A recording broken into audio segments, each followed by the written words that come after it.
now take you to the broadcast of It's Time with Reverend Nathaniel W. Martin. Here's Reverend Martin.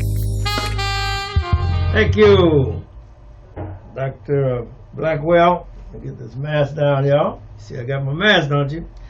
My name is the Reverend Nathaniel W. Martin. I'm the pastor of the New Life Institutional Baptist Church here in the city of Los Angeles. And I would like to welcome you to our broadcast, our offering, our presentation that is a social justice, social activism rendition or portion of our ministry. And the title of this offering or presentation is entitled It's Time. And you might want to ask the question, what is it time for? And you must always respond that it is always time for justice. It is always time for doing that which is right. As the Lord said unto Micah, he has showed thee, O man, what is good, and what doth the Lord require of thee, but to do justly, and to love mercy, and to walk humbly with thy God. And so we take our mission very seriously.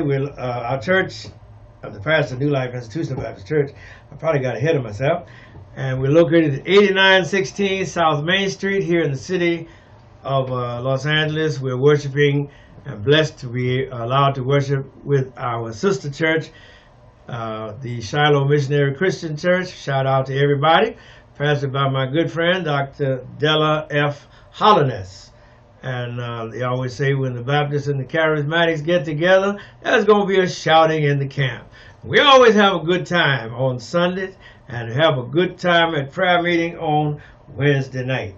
And if you get there tonight, on Friday night, amen, the evangelism night, you're welcome to come and share in the service and share your gifts in the evangelism service. All right.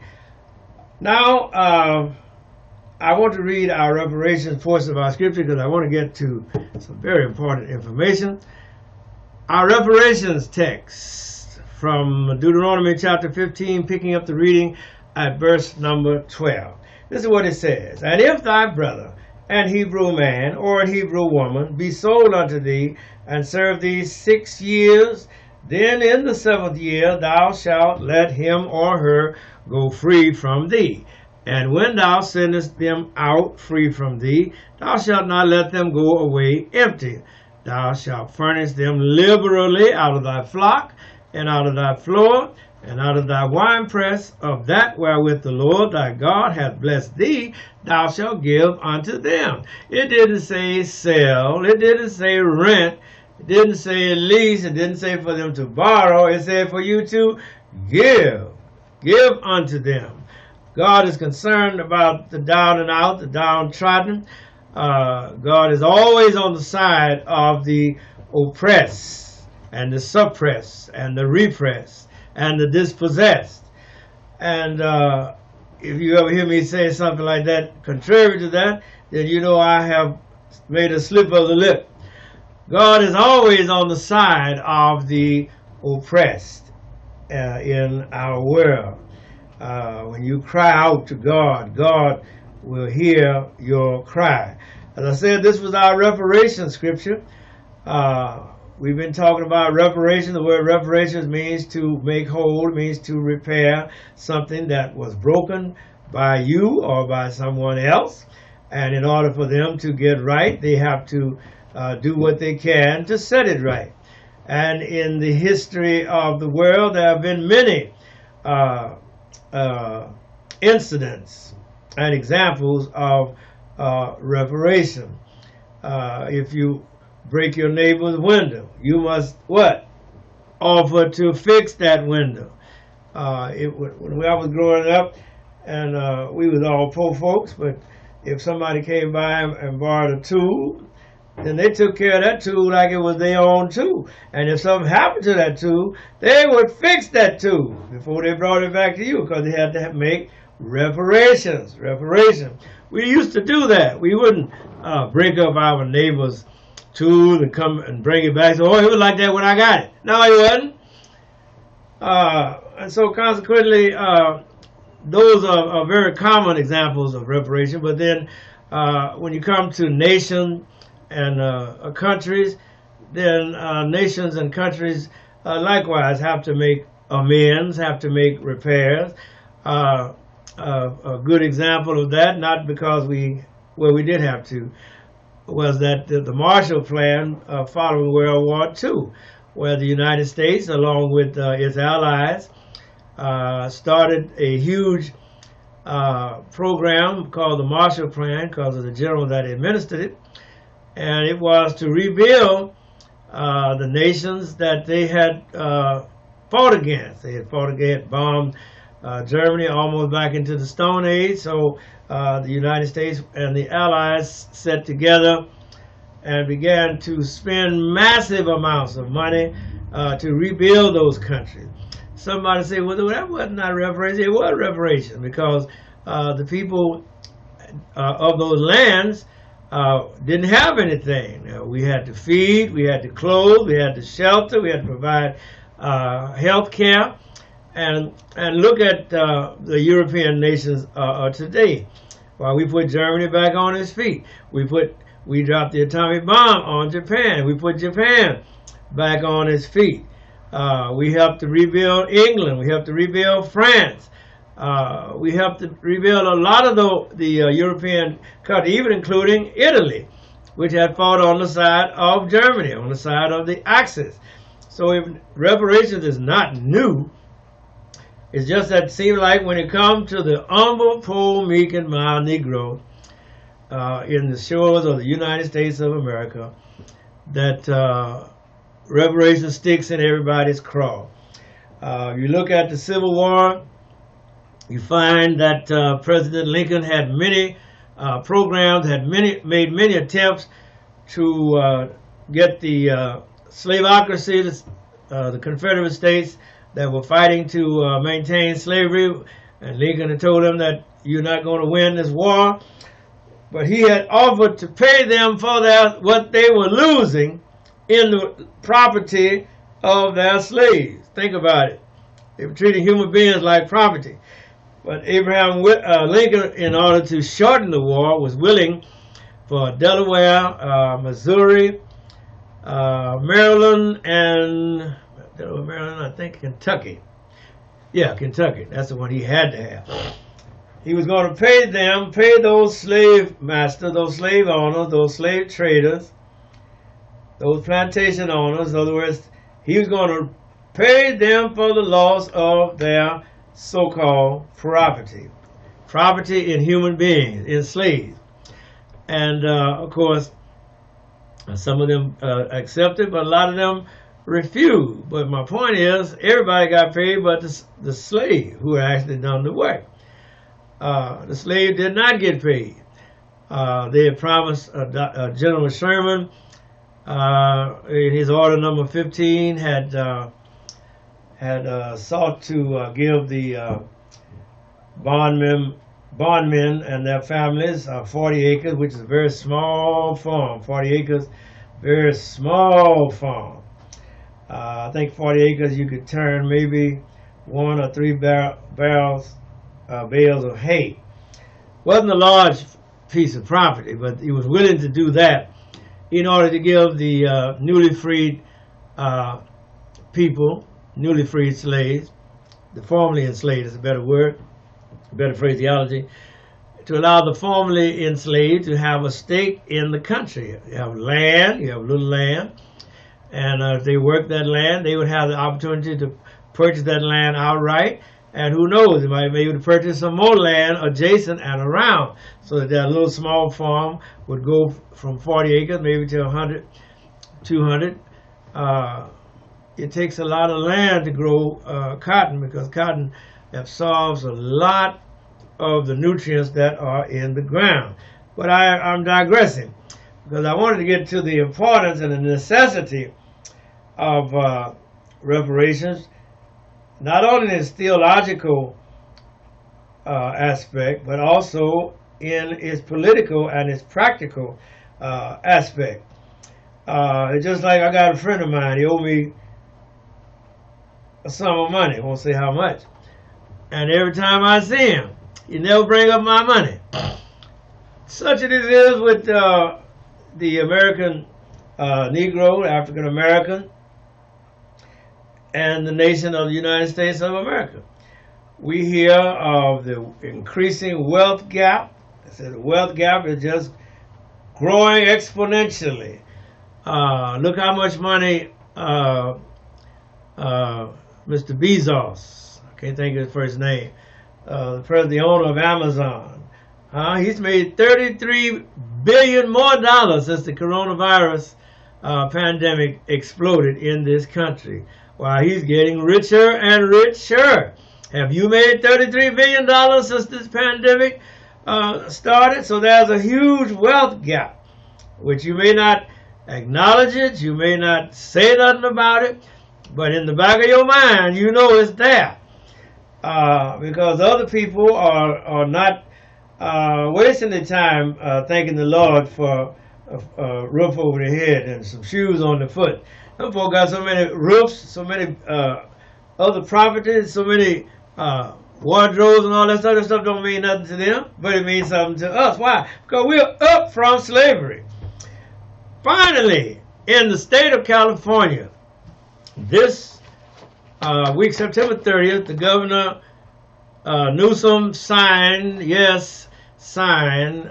a reparations task force order. Got it right here. I won't try to read it because I don't want to bore you. But some of the highlights is that they're going to set up a task force, I believe, of 9 people, 5 people appointed by the governor. 2 people will be appointed by various other agencies.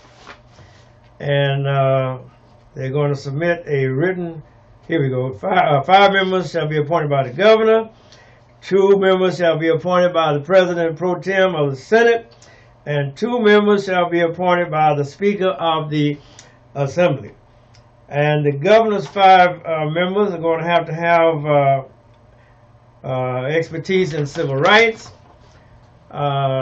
Somebody working in a couple of them going to have to be appointees working from major civil society and reparations organizations that have historically championed the cause of reparatory justice.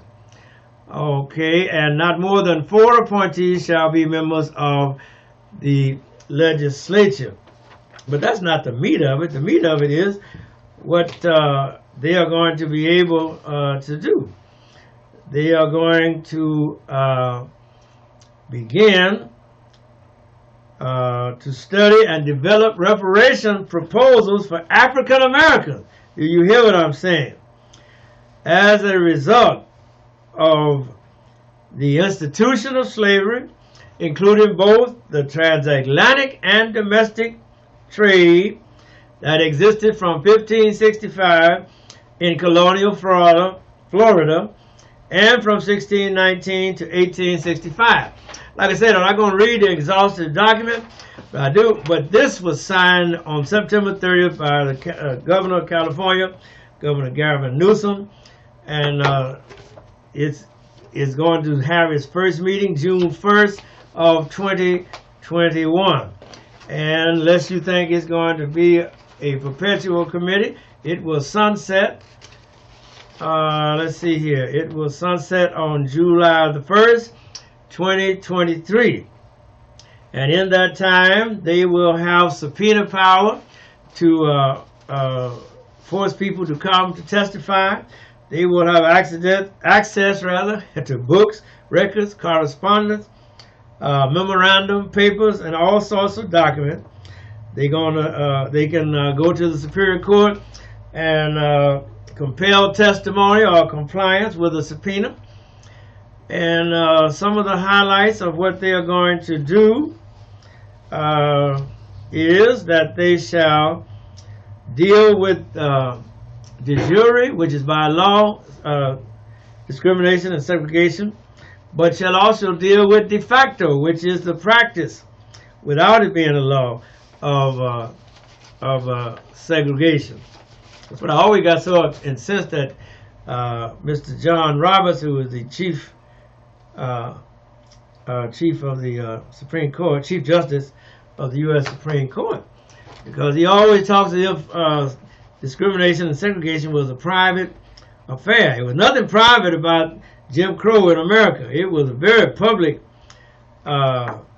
practice. It was codified in law in most of the states all across this union. Because remember, even the North had sundown town.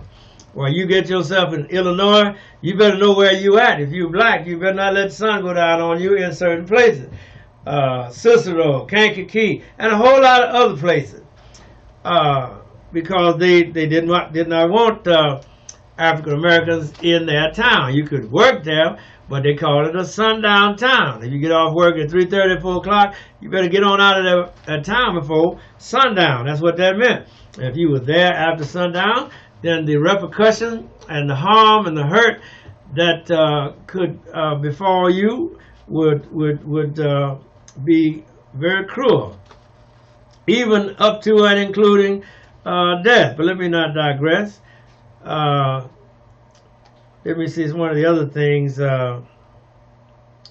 Okay, from the end of the Civil War to present, they want to discuss the discrimination that the free slaves and their descendants had to endure, including, of course, economic, political, educational, and social discrimination. And they have a mandate, and it goes from 1619 through 1865 all the way up to the present. They're not leaving any period of time out. So in other words, it includes the time, 246 years of slavery, and then the other another 100 years or so of Jim Crow, the long dark night. They're going to finally deal with that lingering negative effects of the institution of slavery. That's what it says right here. And the discrimination described in this document on living African Americans and on society in California and the United States. All right, and it talks about the fact that they're going to deal with the manner in which instructional resources and technologies are being used to deny the inhumanity of slavery and the crime against humanity committed against people of African descent in California and the United States. The reason why I put that language is in there because in many of the southern states, they are calling slavery a labor action. The slave workforce. They're dropping the word slavery. They're talking about workforce and labor. It was that, but it was worse. See, because you talk about a workforce and labor, you might be saying, well, you look at it in today's context, you say, well, that might not have been so bad. No, it was horrible. Because remember, those people did not get paid for 246 years of unrequited toil, which I had a witness. Also, they're going to research the role of Northern complicity. Yes, the Northern states in the Southern-based institution of slavery. Don't forget that California came into the Union as a free state in 1850. But even California had vicious laws against the Negro. And here you had sundown time. You're in a little place right now called Inglewood. This used to be a sundown town. All right. And it's going to study the institution of slavery and the direct benefits of slavery to societal institutions, public and private, including higher education, corporate, religious, and associational. And they're going to recommend appropriate ways to educate the California public of the task force's findings. They're going to recommend appropriate remedies in consideration of the task force's findings on the matters described. All right, and they're going to submit their report to the legislature and their findings and their recommendation. And this is a very, very important document, coming as it does at this time in the history of the world, the history of the United States of America, to give the state of California an opportunity to get the record straight, to set the thing right, because even here, black folks were denied access to the loans that the Federal Housing Administration was putting out or making available to the returnees, to the veterans returning from the wars. And don't forget that many hundreds of acres of California land were given away free, but it was not given away free to no Negroes. 160 acres. While Daniel Freeman, who once had a hospital here named in his honor, was given 160 acres. 160 acres. 160 acres, my friend. That's 40 times 40. Yes, sir. 160 acres. But the slaves were only going to get 40 acres. But California will give away 160 acres to anybody who will come out and stake a claim and develop 5 acres of that land, and then in 5 years get you some kind of a house or structure built there and get you a farm in. While the government say, well, that's your land.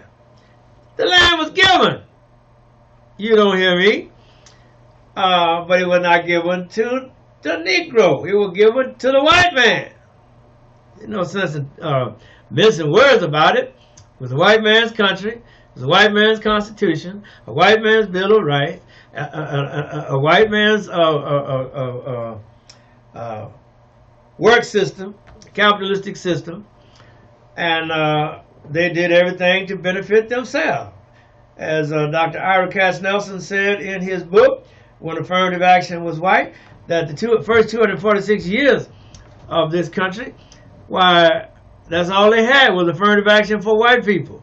The white folks got all the total, complete benefit, maximization, advantage of slavery, while the Negro got nothing but deeper and deeper in poverty and ruin and depression and dispossession and disinheritance. And all of those negative concomitants were heaped upon the poor Negro. But as you said, slavery was a boon. It was a blessing, as John C. Calhoun and many others of his ilk have written about. And some rapper got in trouble because he allowed some guest he had on his show to talk about the blessings of slavery to the white man, because it was a blessing to the white man. And now it's time to pay for the blessing. Oh, talk to me. It's time, I tell you, my brothers and my sisters, for this traffic in humanity, where families were ripped and stripped and divided and separated, where the mother never saw the children again in life. What a shame, what a shame. All right, and so this task force is going to be there to study and develop reparation proposals for African Americans, with a special consideration, I'll stress that again, special consideration for African Americans who are descendants of persons enslaved in the United States. That means not the Caribbean, not Jamaica, not the Virgin Islands, but right here. Not Cuba, but in the United States. Talk to me. And so these things have finally going to be codified, and what they're going to be dealing with, the treatment of African slaves in the colonies and the United States, including the deprivation of their freedom, exploitation of their labor, and destruction of their culture, language, religion, and families. Remember, for a generation, so-called learned, what they call them race scientists or race historians, said that the Negro had no history, that the Negro had made no contribution to the civilization. But then when you finally start digging and looking, you find that civilization itself started with the black man. The oldest progenitor of the world of civilization is a black woman whose remains were found not in Europe, not in England, not in France, not in Belgium or Russia or any of those places, but in the depths of the continent that we call Africa. I say we call because that's not its real name. Africa, of course, is a Jewish. Oh my God. The word Africa is a Greek name, and the original name may have been Kemet or something else, because Kemet itself, according to those who study etymology and such things, I do not. The anthropologists and that ilk have come to the conclusion and the understanding that the words that we use were not the original languages that were spoken. They were the language. These words are the languages of those people who conquered, the Greeks, the Romans, and those that came after them. And whoever wins the battle writes the history. So what we know about, a lot of us know about the past up until we began to do research ourselves, was based upon what we were told. We were told that Columbus was a hero. Well, is that right? We were told Columbus discovered America, and all those other such things. But now, as we wrap up, we want to acknowledge and recommend and that the President of the United States of America has come down with what he said was a hoax. What he said would just go away like a miracle. And he has come down with the coronavirus. Now, don't y'all clap your hands. But it's a good thing he come down with the coronavirus, because that'll make him more sympathetic to the rest of the country that he has been up to now. He has been a very insular, very aloof, very distant commander-in-chief or president, and I just feel like God is tapping him on the shoulder to let him know that you can come down with it too, buddy. And all of that mocking of Joe Biden for not wearing a mask, and when he came out of the White House today, he had a mask on and going to get on that helicopter to go to Walter Reed Army Hospital. He's been given Regeneron. Now, by the President of the United States getting Regeneron, that makes it possible for you to get Regeneron. Remember, we always have a two-tiered healthcare system. Yes, it's two-tiered because the athletes, they get that test. How are they able to get the results from that test every day? And you take a 5 days to 10 days to get results of your test. By that time, you could have been almost died. And by that time, it's time for you to take another test. And so that's what I feel the good that will come out of the president himself being afflicted like the people are afflicted. It will stop this nonsense that has been going around, this business of survival of the fittest and the like. So you got to keep your prayers going up for our front care people. You might have some in your family. Maybe you might be on the front line yourself. We're praying for you and praying for your family, praying for your health, praying that you will get this stimulus check coming back from the government so you can come on through Christmas, Thanksgiving and Christmas and on over to the new year.